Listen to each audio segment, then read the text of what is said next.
Hi everyone, I'm David Aragona, and welcome to the January 17th edition of Horses to Watch, where we take a look back at some races from the past week, trying to find some horses that had trouble in their races, maybe prevented from achieving their optimal result, and could be worth betting back in the future, whether the future is the next time they run or sometime down the road when they are back in an appropriate spot. But this show is more than just finding horses that are worth betting back next time. It's also the exercise of trip handicapping, finding the kinds of trouble that you want to highlight, the kinds of trouble that can enrich your understanding of a horse's past performances, and also the kind of notes that you might want to make about horses that might make you tab them for ones that you want to see entered back in the future, or the notes that you might want to log yourself when you're using Timeform US or DRF Formulator, and the notes feature available in both of those past performance products.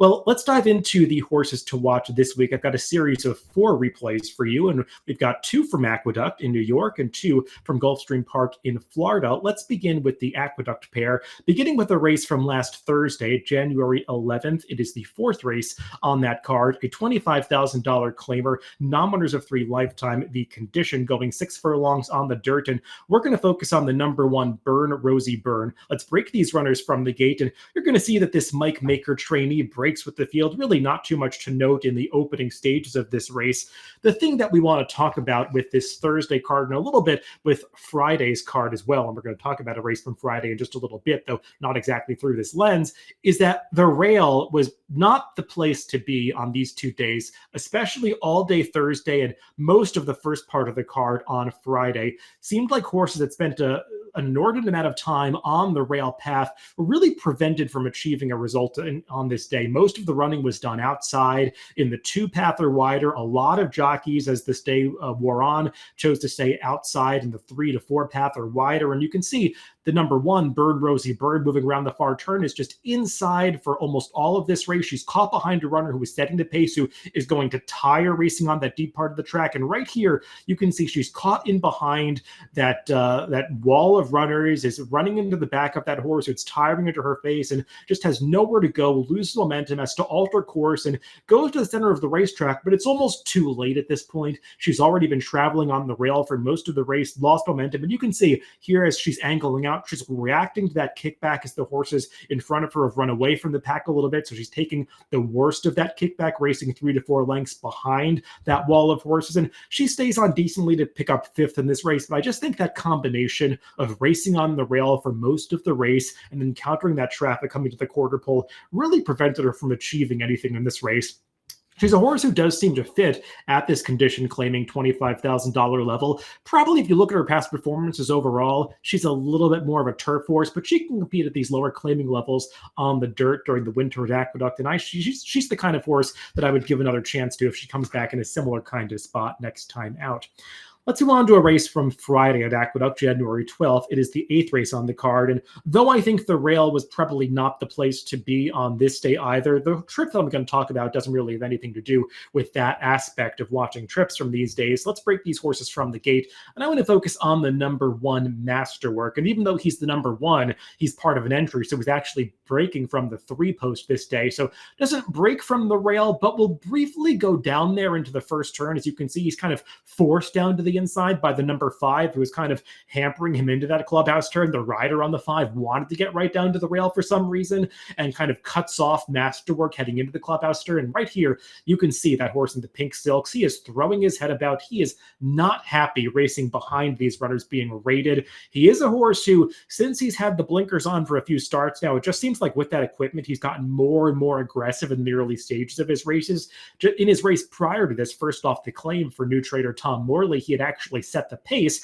And I think his rider, Luis Rivera Jr., would have wanted to be forwardly placed in this race, but due to the start and getting cut off into the clubhouse turn, he was unable to get forward. And you can just see this horse, while he's settling down a little bit onto the backstretch, he's still traveling in the bridle very keenly. You could see that Rivera Jr. is leaning back in the saddle. He doesn't have his hands placed on the horse's neck. He's still kind of tugging a little bit, just making sure that this horse doesn't run off on him. And you can see this horse continues to travel travel nicely into the bridle, into the far turn here, and he looks like he's actually traveling like a horse that might actually win the race despite fighting the rider into the clubhouse turn. You could see he still has yet to come off the bridle, be asked for run, as others start to come under pressure. The problem comes as they come into the stretch right about here, because he's traveling between horses, gets into this situation where he's behind rivals and he's going to try to angle out, but the horse is still on his left lead, and he's not forcing the horse to change leads here. And the horse racing on his left lead just naturally wants to lug in,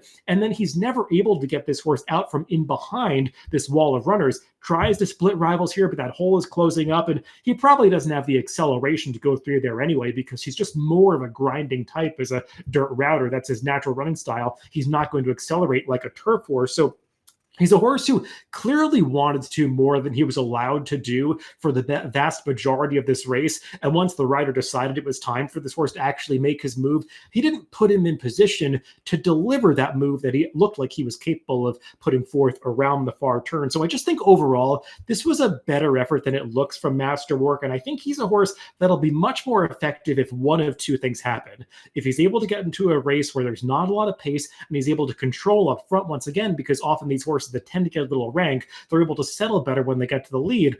Or perhaps if the connections turn him back to a one-turn mile, because his last couple of races have been going in the two-turn mile and an eighth. That's a very demanding distance at Aqueduct. And a horse who's got that propensity to get rank and fight the rider, often the slower pace of those 9 furlong races does not suit them. So I think turning back to a mile could really be the answer for Masterwork, because he's got the ability to win at this starter allowance $50,000 level.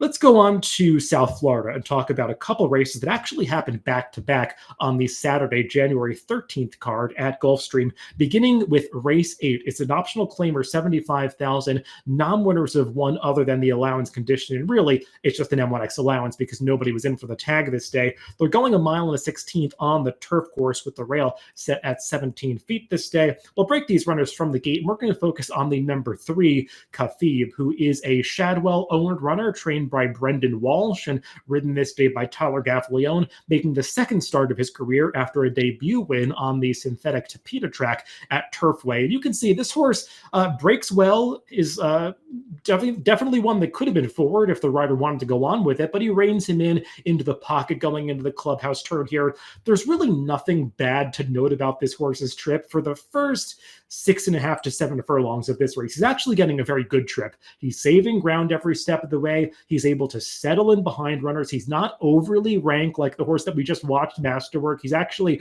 racing keenly, but not getting overly aggressive with his rider moving on to the backstretch. And you can tell the leaders are not going that quickly up front. It's a race that features a moderate pace. If you look it up in Timeform US, none of the fractions are color-coded blue or red. It's just a pace that's fairly even throughout. And Khabib is in a pretty good position. He's right there in mid-pack, traveling with other runners. It's nice to see him actually rate as kindly as he does in this race, because if you watch his debut run at Turfway Park, he's actually a horse that led from gate to wire that day. So he's got that versatility. The issue for Khabib, and the reason I'm showing this race, is going to come as they enter the stretch, because you can see he's getting slightly shuffled back behind the number 6, Kujino, who was the big favorite in this race. He wants to go forward, but he's losing a bit of momentum behind that foe. And the rider, to try to make up that ground, is going to try to cut the corner and angle inside of the tiring leader right here. And just as Khabib starts to pick up his stride and accelerate, right there, he gets shut off. And you could see he just gets totally sawed off by that number 5 horse, loses all his momentum. And with the relatively short stretch of Gulfstream, his race was just completely over at that point. There was no recovering from that kind of trouble at the point in the race at which it occurred. So I understand Tyler Gaffalione just easing him into the wire at that point. The question with a horse like this is, what kind of run would he have produced if he had gotten through that hole? Might he have won the race? Would he have hit the board, finishing third? It's really hard to know in these situations, and especially for a horse like this, who doesn't have that body of work on the turf to go back to say, I can point to this performance in the past to say that he would have produced this kind of effort. It's a little bit of an unknown, but given the fact that he was steadied so severely and lost such significant momentum, I think he's a horse that is not going to look maybe as appealing as he might have if he had gotten a perfect trip on paper next time. So if he comes back in a similar kind of spot, another allowance race, or potentially if they move him up into stakes company, he's the kind of horse that I think will not be too short of price, because this is the kind of trouble that does catch the eye. I think people will be looking for this horse to run back next time. But if basing it his performance, or his ability, I should say, on his debut race, I think he only got a 70 buyer that day, a 65 buyer for this race. So I don't think he's one where his abilities are going to be so overestimated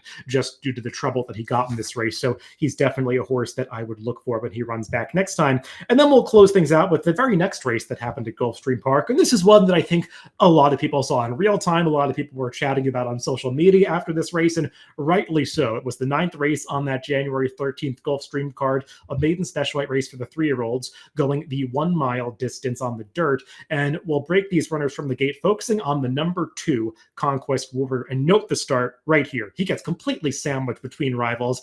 The first time starter breaking from the rail veers out into him, just gets totally sawed off by those two, and finds himself in last place behind a group of, I think, 10 or 11 horses moving down the back stretch. And that's a really difficult position to be in at Gulfstream Park, because Gulfstream is a track and a dirt course where horses just generally have trouble making big runs through traffic, navigating that kickback, especially in large fields, and going the mile distance in a race that didn't exactly feature a pace that fell apart. They went a pretty moderate, even pace throughout this race. He's going to make quite an impressive run to pass everybody and ultimately get up to win this race. And you can see as they move down the backstretch, you could see his number 2 Chicklet progressing along the bottom inside of the GNAX tracker. And now he's coming back into the screen here. That is him in those turquoise Cortland Farm silks, the number 2 moving up on the right part of the screen. And just watch this horse. I mean, he is not really being asked too hard yet by Jose Ortiz, just traveling on his own power